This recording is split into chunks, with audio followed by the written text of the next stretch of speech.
Can I Not Marry audio web novel chapter 21. The President's Secret. When Du Lacey least expected it, the President traveled a worldwide distance. Once again the mansion fell into her clutches. Du Lacey was excited.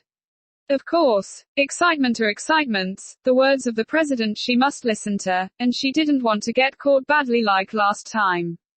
So the next morning, Du Lacey put on the dress the President gifted her last time, and carrying some of the fruits that old you prepared while traveling to the hospital to visit the old madam. Arriving at the ward, once the old madam saw her granddaughter-in-law coming to visit her, she was unspeakably happy as she attentively took Du Lacey's hand. Du, have you settled into the family? The old madam asked. Accustomed. As long as the President goes on business trip every day, she will be more accustomed to it. The old madam happily nodded, then asked, Yes, how come you came alone? Where's our John? He's gone on a business trip. Hearing this, the old madam was not pleased. You've just married, how could he go on a business trip? Leaving you all lonely at home. When he returns, I must have a word with him. Don't. Du Lacey was anxious. Grandma, don't scold him. He has his own career, how can I disturb him? Oh, saying such impressive words, when she actually wanted the President to travel more often, that way she can do whatever she wanted. Since getting to know the President for such a long time, sure enough she has the potential of a black belly. Such words reaching the old woman's ear, made her very happy. Our family's granddaughter-in-law is so understanding, such a good girl. Come, let Grandma look, fattened up yet. The old madam said, filled with joy as she looked at her granddaughter-in-law, observing she suddenly thought of something and her eyes sparkled. Du, you're fat. As the old madam mentioned this, Du Lacey suddenly remembered, today when she wore the dress it did seems like the zipper was a little tight, she must have gained some weight. However, it's all thanks to the President, who told the President residence food to be so good. Since she no longer needed to work for a living, if it continues any longer, she really will become a female landlord. Du Lacey distressfully nodded. I do appear to have fattened slightly. Fat is good. Fat is good. Old Madame's face was filled with joy. The following sentence she said amazed Du Lacey. Fat is great for conceiving a child. Du Lacey felt embarrassed. Grandma, it's still too early. How is it still early? It's not early, it's late. The old madam seriously shook her head. A year or two later, our Johns will 30, if you don't start now, when it is appropriate. Speaking of which, really in such an important moment, how he could go on a business trip. If he goes on a business trip, then how about my great-grandchildren? You want to become an advanced age pregnant woman.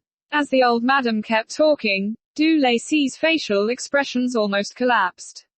Grandma, you worry too much. From the old madame's perspective, Du Lacey's embarrassed expression was full of awkward shyness. She winked at Du Lacey. What is there to be ashamed of?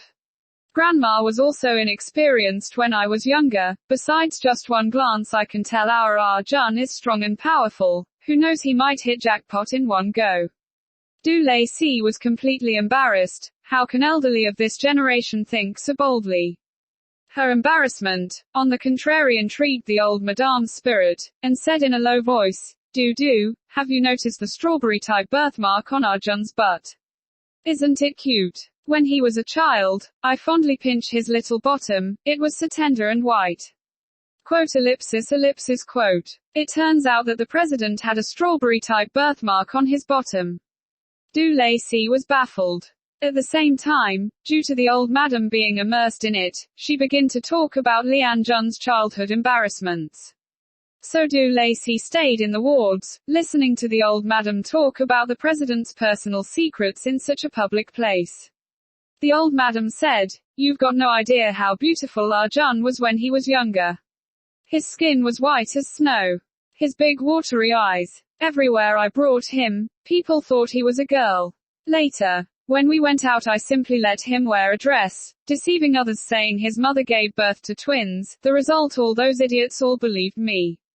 Ha ha ha. Also, the first year of elementary school when he was 7 years old. I asked him to wear a dress. The result when school was over, his school bag was full of snacks the little boys gifted him. TTHE most funniest was when he was in 3rd grade. That moment, Du Lacey suddenly had some sympathy for the president. No wonder the president's personality is so distorted, it's simply because from an early age it was broken by the old madam. Aku. At the other end of the earth, Leanne Jun, who rarely sneeze, insightfully sneezed. Jason came and said, "President, did you catch a cold? Shall I fetch your coat for you?" "No need." Leanne Jun waved, lifted his head from the pile of documents. "The thing I want you to do, have you done it?" Reporting to the president, "I had made a phone call to ask housekeeper Yu. He said early this morning madam have gone to the hospital to see old madam." "Good." Because of fatigue and slightly bloodshot eyes he flashed a smile. "You go back to sleep." Jason stood there, he hesitated for a moment, and said, "President, you've stayed up all night, aren't you?" Neatly turning a document page, Leanne Jun didn't look up before saying, "Okay, you go to sleep first, I'm almost done." "Yes." Jason lowered his head and closed the door, and the moment he turned around he shook his head with frustration. "If I knew early we had to rush, we should have to go back to complete it instead." There was a certain person at the one end of the earth working hard to revitalize the world economy, while there were others at the other end of the earth lazily listening to people's gossip. Over the weekend, at the request of the old madam, Du Lacey spent 2 entire days in hospitals. Those days she was forced to listen to the president's personal secrets, from birth to studying abroad, plus with the old madame's exaggeration the contents was more exciting than reading a novel. Moreover, she also learned for the first time, the president's mother has Italian ancestry, so that means the president has 1/4 of Italy origin. No wonder his nose so pointy, his skin complexion is so good and his body is great. Of course, all this is she absolutely will never allow the president find out. If he does she would die from embarrassment.